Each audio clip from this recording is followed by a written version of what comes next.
Assalamu alaikum everyone. My name is Amna Gafur and I am working as a clinical psychologist. आज हम एक बहुत important topic पे बात करेंगे which is autism spectrum disorder. Autism क्या है, इसके क्या कॉजेज़ है, इसके क्या सिम्टम्स हैं और मोस्ट इम्पॉर्टेंट इसका क्या ट्रीटमेंट हो सकता है, इस पे बात करेंगे।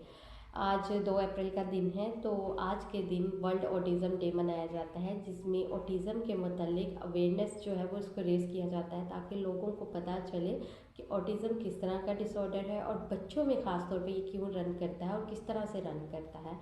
तो हम इस पर बात कर लेते हैं। मैंने भी सोचा चलो इस पर वीडियो बनाते हैं ताकि लोगों को अवेयरनेस होनी चाहिए कि आजकल हमारे माशरे में जो हम सुन रहे हैं कि वो बहुत ज़्यादा सुनने लगे हैं कि फ़लाने का बच्चा जो उसको ऑटिज़म हो गया, किसी नेबर में फैमिली में किसी बच्चे को ऑटिज़म हो गया। तो क्या ऑटिज़म क्या है, किस तरह का डिसऑर्डर, इस पर बात कर लेते हैं। ऑटिज़म स्पेक्ट्रम डिसऑर्डर, इस पे बात करने से पहले इसका ओरिजिन देख लेते हैं कि वो क्या है। ये एक ऑटिज़म जो है एक यूनानी लफ्ज़ ऑटो से निकला है, जिसका मतलब है खुद फिक्री, इखलाक पसंदी और अपने ख़यालात में रहने के है। ये एक ज़हनी पैदाशी डिसऑर्डर है, यानी कि न्यूरो डेवलपमेंट डिसऑर्डर है। बच्चों में रन करता है, शुरू से ही रन करता है। और इसमें जो बच्चे हैं उनको बातचीत करने में, अल्फाज को याद रखने में, अल्फाज को दोहराने में और जो ख़ास तौर पे सोशल इंटरेक्शन, समाजी जो हमारा एक दूसरे से बातचीत का ज़रिया होता है, उसकी में बहुत ज़्यादा मुश्किल का सामना करना पड़ता है। ये एक ऐसा डिसऑर्डर है जो कि बहुत तेज़ी से आजकल बढ़ रहा है। आप हर नस्ल रंग किसी भी मुल्क में चले जाएं, किसी भी कोने में, किसी भी दुनिया के कोने में चले जाएं, अमेरिका, किसी भी एशियन कंट्री, गल्फ कंट्री, कहीं पे भी चले जाएं, आपको इस तरह के बच्चे लाजमी देखने को मिलेंगे, क्योंकि ये तेज़ी से हमारे हर रंग नस्ल हर जगह पे फैलता जा रहा है। तो जी, ये किस तरह का डिसऑर्डर है। जब बच्चा 2 साल का होता है तो पेरेंट्स को पता चलना शुरू हो जाते हैं कि हमारा जो बच्चा है, क्योंकि उसमें कुछ कैरेक्टरिस्टिक्स इस तरह की पाई जा रही होती हैं कि जिसकी बिना पर माँ बाप को लगने लग जाता है कि हमारा जो बच्चा है वो दूसरे बच्चों की निस्बत थोड़ा सा अलग है।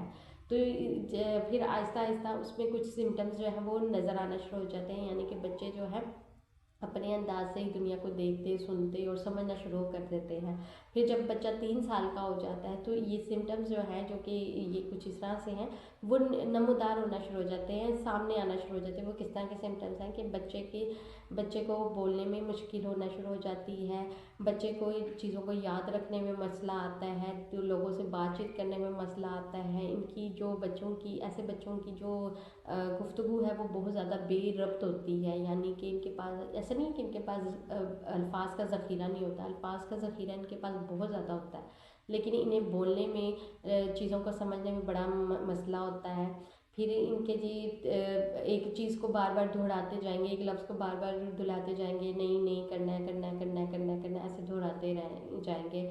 इनके फिर जो है जो मोटर्स के सेल्स जो है उनका इम्बैलेंस बहुत होता है, यानी कि फाइन मोटर्स जो होते हैं उनमें इनका इम्बैलेंस बहुत ज़्यादा होता है। फिर ख़ास तौर पे जो मोस्ट इम्पॉर्टेंट इसका सिम्टम है, बच्चे आई कांटेक्ट मेंटेन नहीं कर सकते।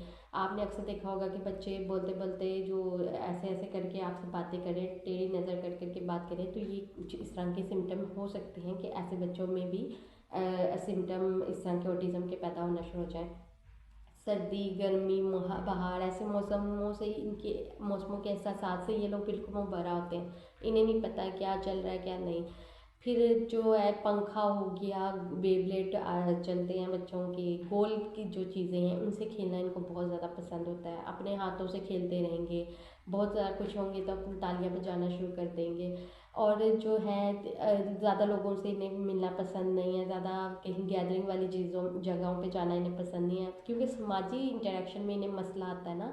तो इन ये सिर्फ उन्हीं लोगों को पसंद करते हैं, उन्हीं के साथ रहना पसंद करते हैं जिनको लगता है कि ये पसंद करते हैं, खौफ नहीं इनसे महसूस करते हैं, यानी कि माँ बाप हो गया। अगर बच्चा अपने माँ बाप से उसका अटैचमेंट है तो बच्चा सिर्फ उन्हीं के साथ रहना पसंद करेगा, दादी नानी किसी के पास जाना पसंद नहीं करेगा। इस तरह बाज़ बच्चे जो होते हैं अपने टीचर से, किसी हेल्पर से इतने ज़्यादा अटैच हो जाते हैं कि बच्चा फिर किसी और के साथ अटैच होना पसंद नहीं करता। इन्हें टच करना, अगर कोई इन्हें हाथ लगा दे तो इन्हें पसंद नहीं है, टच इन्हें पसंद नहीं है, मतलब कि समाजी जो सेंसरीज हमारा टच होता है उनको वो पसंद नहीं है।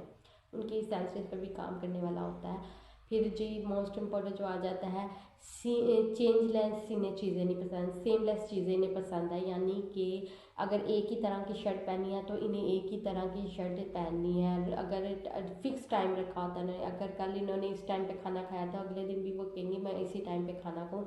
अगर थोड़ा या कोई ये काम अगर उन्होंने नींद का या दूसरा इस तरह को काम सोए हैं या जागे हैं सेम टाइम पे किया, तो अगले दिन भी एक्सपेक्ट करेंगे कि सेम टाइम पे हो। अगर रूटीन में थोड़ी बहुत उनकी ऊपर नीचे होगी तो बहुत ज़्यादा रिजिड हो जाते हैं। फिर चीखना चिल्लाना, बहुत ज़्यादा चिड़चिड़ापन शो करते हैं, तो किसी से ज़्यादा क्योंकि घुल मिल नहीं सकते तो ज़्यादा सेमलेस चीज़ें उन्हें करना पसंद है। ब्लॉग्स वगैरह हो गए तो उन्हें कतार में चीज़ों को कतार में एक में ना रखना उन्हें बहुत ज़्यादा पसंद होता है। तो ये कुछ इस तरह के सिम्टम्स हैं जो कि बच्चों में होते हैं।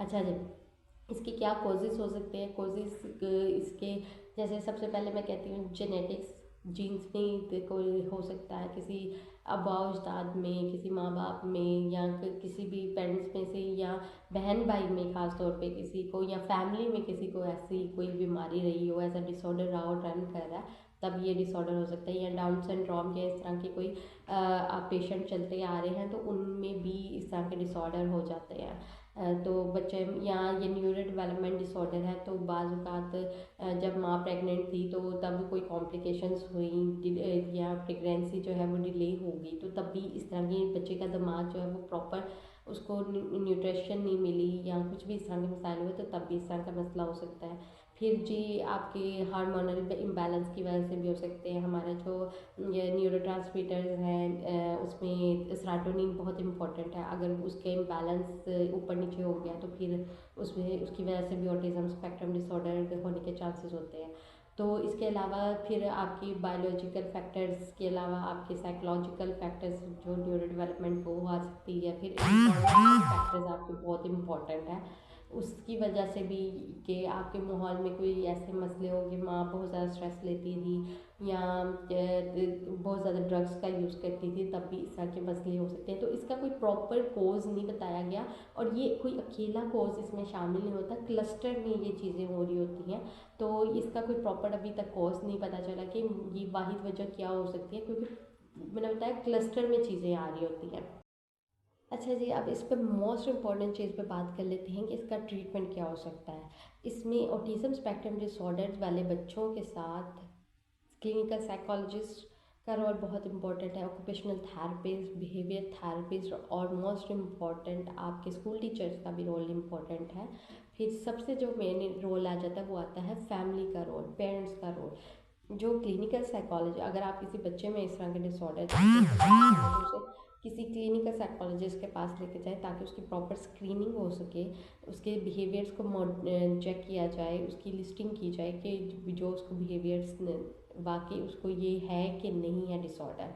फिर उसके बाद जो है स्कूल में टीचर्स प्ले रोल करती हैं, बहुत ज़्यादा बच्चे के साथ प्रॉपर वर्क करती हैं। बाज़ अगर शैडो टीचर्स भी रखे जाते हैं ताकि वो उनके साथ काम कर सकें। इसमें फिर उनकी स्पीच थेरेपिस्ट जो है वो उनकी स्पीच के साथ काम करता है, बिहेवियर थेरेपिस्ट उनके बिहेवियर्स को मॉडिफाई करने के लिए इम्पॉर्टेंट है, रोल प्ले करते हैं। और उसके साथ साथ ऑक्यूपेशनल थेरेपिस्ट जो है वो ऑक्यूपेशनल थेरेपिस्ट के ज़रिए बहुत ज़्यादा रोल अच्छा प्ले करता है। बच्चा जो है ऑक्यूपेशनल थेरेपी से बहुत ज़्यादा इम्प्रूवमेंट उसमें आती है। यहाँ पे एक इम्पॉर्टेंट चीज़ आ जाती है कि लोग हमसे पूछते हैं क्या ऑटिज़म स्पेक्ट्रम डिसऑर्डर जो है वो ठीक हो जाते हैं लोग। तो जी कोई भी डिसऑर्डर है, मैंने पहले भी वीडियोस में बताया है कि वो क्योर नहीं किया जाता, उसको मैनेज किया जाता है और मैनेज करने में वक्त लगता है। ये डिसऑर्डर भी मैनेज हो जाता है। बाज़ लोग अपनी प्रॉपर फंक्शनिंग करते हैं, बाज़ लोगों को ज़्यादा टाइम लगता है, उनकी मैरिटल लाइफ भी बिल्कुल ठीक चलती है, हर चीज़ होती है, लेकिन ये लोग दुनिया को अपनी नज़र से देखते हैं।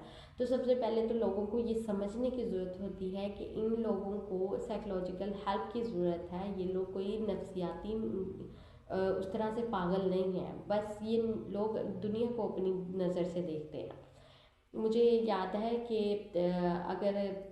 अगर किसी को भी तुर्की का ड्रामा अगर अच्छे लगते हैं, मुझे अच्छे लगते हैं, तो वहाँ पे एक ड्रामा लगता होता था मोज़ा डॉक्टर। उसमें डॉक्टर अली दिखाया गया, वो बेसिकली उन्होंने डब किया हुआ है और इन्होंने तुर्की वालों ने बनाया है। जो उसका ऑफिशियल ड्रामा बना हुआ है वो डॉक्टर गुड डॉक्टर है, अमेरिका की सीरीज़ है, उनमें से उन्होंने लिया है वो ड्रामा।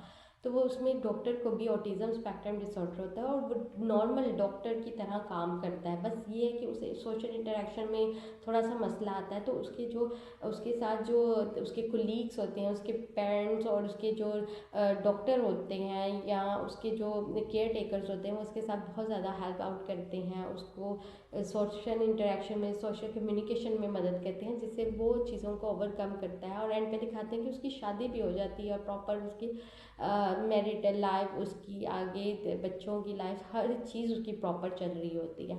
तो ऐसे बच्चों को समझने की ज़रूरत है कि वो ऐसे बच्चे जो होते हैं उनको साइकोलॉजिकल हेल्प की ज़रूरत होती है, आपके साथ की, आपके सपोर्ट की ज़रूरत होती है, ना कि उनको ये कहा जाए कि ये ठीक नहीं हो सकते या इनके साथ कोई मसला चल रहा है। तो मैं उम्मीद करती हूँ कि इस वीडियो से आपको प्रॉपर इन्फॉर्मेशन मिली होगी कि ऑटिज़म स्पेक्ट्रम डिसऑर्डर बेसिकली किस तरह का डिसऑर्डर है, उसमें क्या सिम्टम्स आते हैं। तो अगर आप में से आप देखते हैं कि किसी बच्चे को ऑटिज़म स्पेक्ट्रम डिसऑर्डर है, आप उसकी स्क्रीनिंग के लिए मेरे पास तशरीफ़ ले आ सकते हैं। क्योंकि बाज़ औक़ात माएँ जो होती हैं हमारे माशरे में, थोड़ी सी माएँ औरतें हसास होती हैं, तो वो जब पता चलता है कि हमारे बच्चे को इस तरह का कोई डिसऑर्डर होता है, हो गया है, तो बहुत ज़्यादा इमोशनली उनका वो फीडबैक सामने आता है। तो फिर उनको सबसे पहले तो पेरेंट्स को समझ लेना चाहिए कि उनको आपकी हेल्प की ज़रूरत है और पेरेंट्स सबसे ज़्यादा हेल्प कर सकते हैं इस चीज़ में। तो बाकी ग्रुप थेरेपीज़ और इन सब चीज़ों से इसको ओवरकम किया जा सकता है। और बाकी आपको अगर वीडियो अच्छी लगी हुई तो मेरी जो चैनल है उसको लाइक, सब्सक्राइब और शेयर लाजमी कीजिएगा। बाकी मुझे दुआओं में याद रखिएगा। अल्लाह हाफ़िज़।